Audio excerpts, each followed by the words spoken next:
கிழக்கு பார்த்த கட்சி வழி போடலாமா அந்த மாதிரி? பணம் எங்களுக்கு வாய் இல்ல, மீடியா இல்ல, டிவி இல்ல, என்கிட்ட பணம் இல்ல.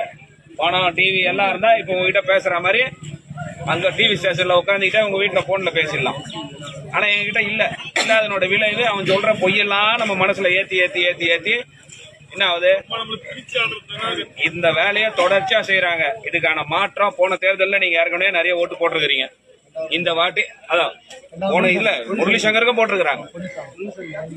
அதான் முரளி சங்கருக்கும் நீங்க ஓட்டு போட்டிருக்கிறீங்க. நம்ம ஒரு தடவை எந்த தேர்தலா இருந்தாலும் பாருங்க, எந்த தேர்தலா இருந்தாலும் பாட்டாளி மக்கள் வச்சு ரிசர்வ் தொகுதி வாங்கி நிக்கும். இதே முரளி சங்கர் இங்க நின்னா அப்படி விழுப்புரத்துல ரிசர்வ் தொகுதி தானே, நாங்க ஜாதி கட்சி வந்தா ஏன் இங்க வந்து நிக்கணும்?